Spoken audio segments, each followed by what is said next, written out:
Aku sedang ngobrol dengan Pak Burak Okscipit. Indonesia ini akan terus-menerus mengalami bencana alam, gempa, gempa, banjir bandang, nggak tahu. Pokoknya yang jelas gempa, mungkin tsunami. Aku tidak tahu lah. Berdasarkan yang aku rasakan, itu yang terjadi. Ini bagaimana leader? Ayo siapa yang mau jadi leader akhir zaman? Aduh, kacau balau. Hahaha. Jadi intinya di sini terlalu banyak ranjau, Pak. Dan di sini yang bertanggung jawab adalah leader. Tahu leader apaan? Leader cheerleader apa leader?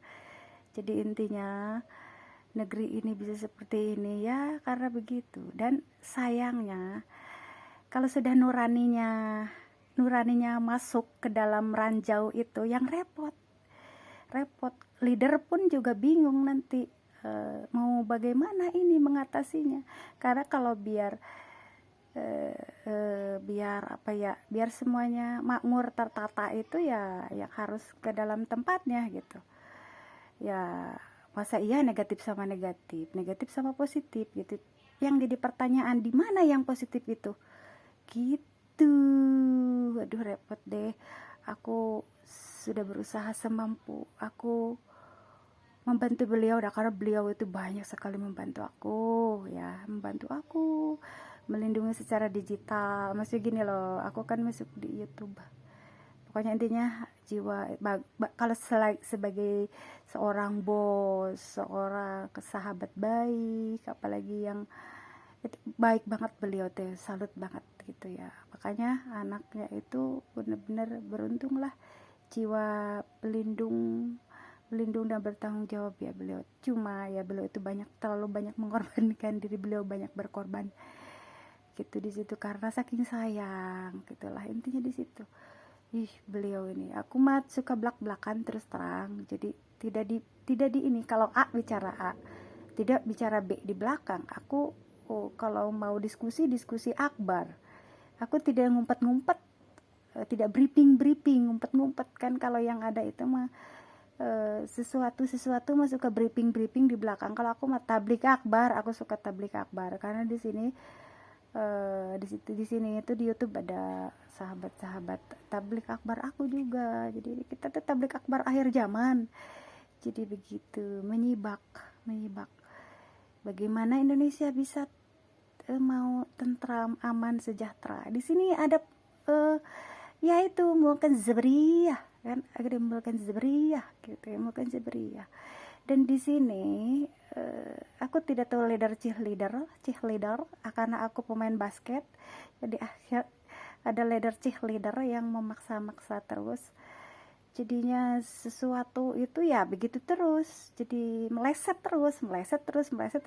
Yang menyayangkan akhirnya beliau itu terjerat di dalam yang negatif itu gitu. Di situ di lubang negatif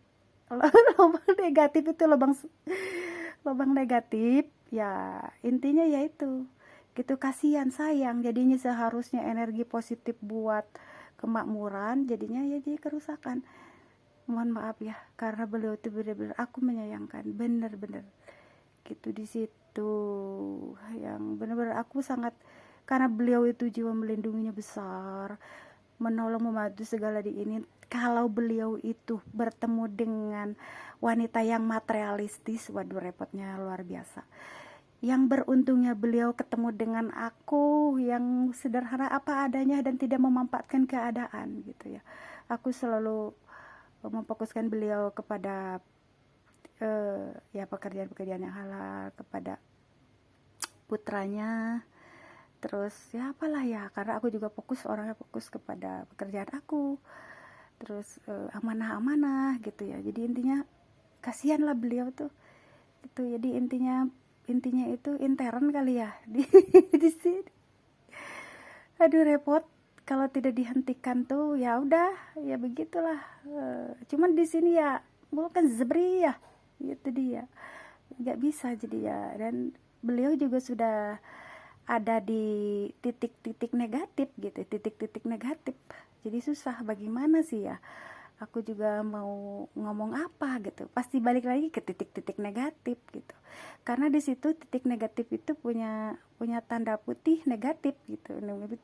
Jadi di situ, jadi di sini intinya itu, kalau kalau beliau muslim ya, berbanyak kudu kalau muslim.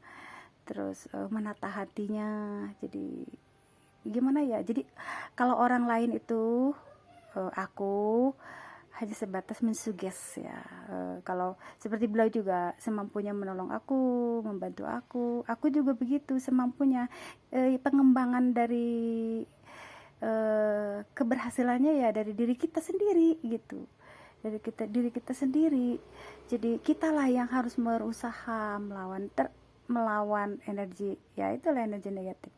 Tapi di sini aku tidak menyalahkan, karena kalau kalau aku mah gitu ya, berdiri sendiri meskipun di lingkungan yang kayak gimana, aku jadi diri sendiri gitu.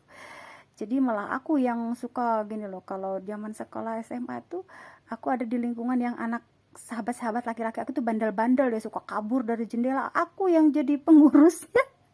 Aku yang dipercaya guru Pak Eri waktu itu. Aku kan sempat masuk Pasundan siang. Nih, siapa yang keluar kabur lewat jendela?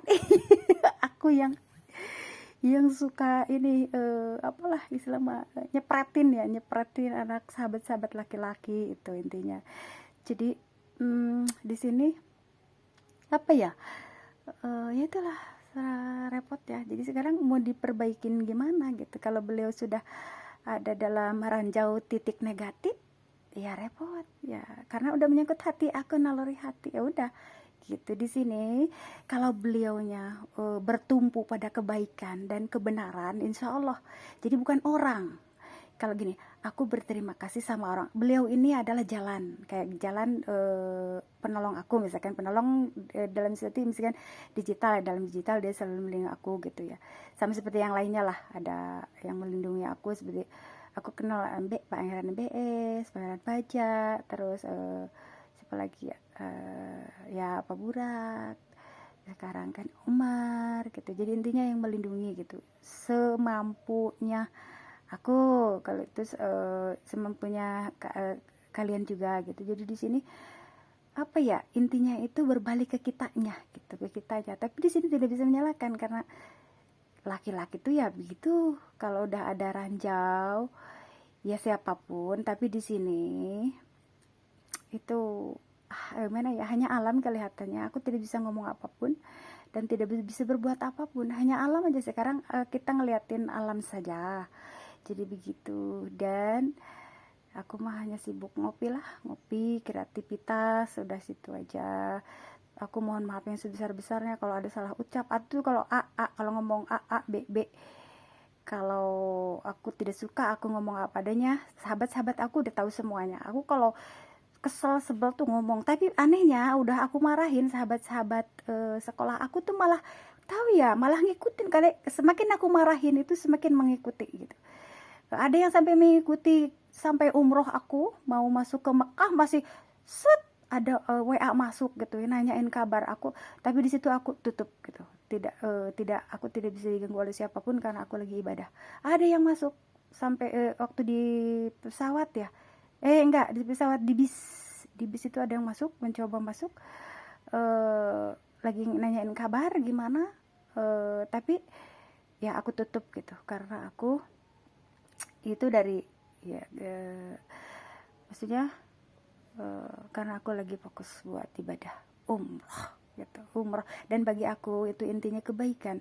Mau haji besar, haji kecil, itu yang penting kita itu benar-benar serius gitu, benar-benar tawajuh sama Allah, minta sama Allah. Jadi yang begitu keluar dari, maksudnya kita begitu kita pulang dari umroh atau haji itu tidak bangga dengan titel haji besar, haji kecil gitu. Kalau aku malah suka gini, loh kok begitu ya, Nabi Muhammad aja tidak dipanggil Haji Muhammad, Haji Muhammad. Aku tuh kadang suka bikin apa ya, suka ngeiniin aja. Kalau kalau aku bikin video kadang Bu Haji suka sambil diiniin, kadang orang tuh apa yang dibanggakan gitu. Karena Nabi Muhammad aja tidak Haji Muhammad, Haji Nabi Muhammad gitu loh. Tidak gitu. Jadi di sini tuh bukan semata, tapi pengamalan dari umroh dan haji kita gitu. Dan aku juga berusaha semampu aku di sisa maksudnya di apa ya, di atas dengan semua kelemahan kelebihan aku gitu ya, berbagi sama teman lah. Jangan terlalu, kalau orang kan yang datang berdasarkan niatnya. Kalau yang dicarinya haji haji, ya udah pingin pulang itu pingin dipanggil Pak Haji, Bu Haji gitu ya, itu kan ada itu, tapi berbalik lagi ke masing-masing. Kalau bagi aku itu pengamalan gitu, itu dengan sendirinya, dengan sendiri dituntun apa sih yang dicari, apa yang maksudnya.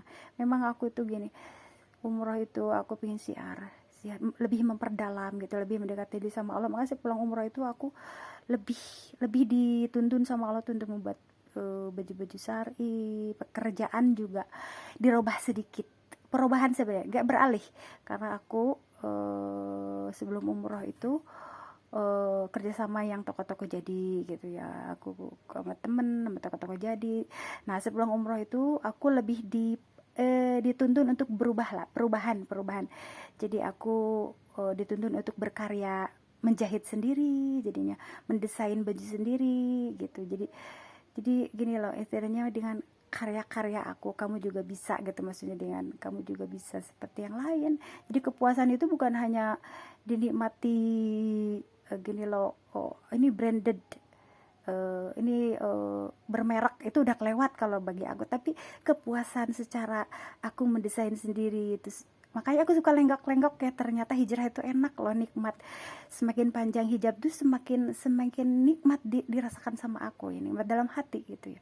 Jadi, dan itu tidak, orang lain tidak bisa merasakan itu, wanita lain tidak akan bisa merasakan itu, karena hati kita sendiri gitu. Selain kesar'ian juga dirasakan itu apa ya, art, seni itu ada masuk ke situ.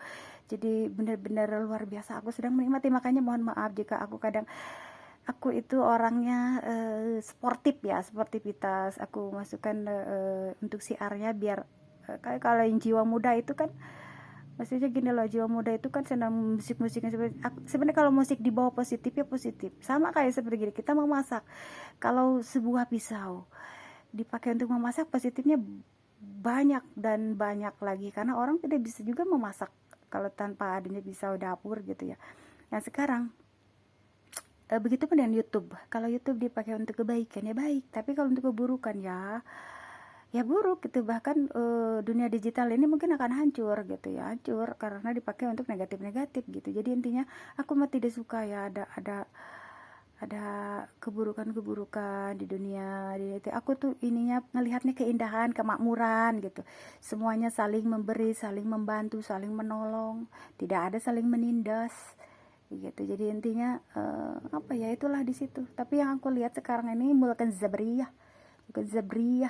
Jadi ya yang aku lihat kelihatannya sama yang diomongkan seperti yang indigo ya, mohon maaf ya, para yang punya indra keenam. Aku sangat ini ya, mereka tuh ada yang meramal, ada yang berdasarkan ramalan, ada yang berdasarkan juga indra keenamnya gitu dah. Karena ada yang tidak mau disebut juga peramal atau sama seperti aku hanya firasat dan ini kepekaan firasat apa yang aku rasakan gitu, bahwa akan terjadi, aku itu tidak akan terjadi sesuatu lah gitu, terjadi sesuatu tidak. Terus aku tidak mudah percaya gini loh, kalau misalkan halo Mbak Putri, aku senang mendengarkan apa yang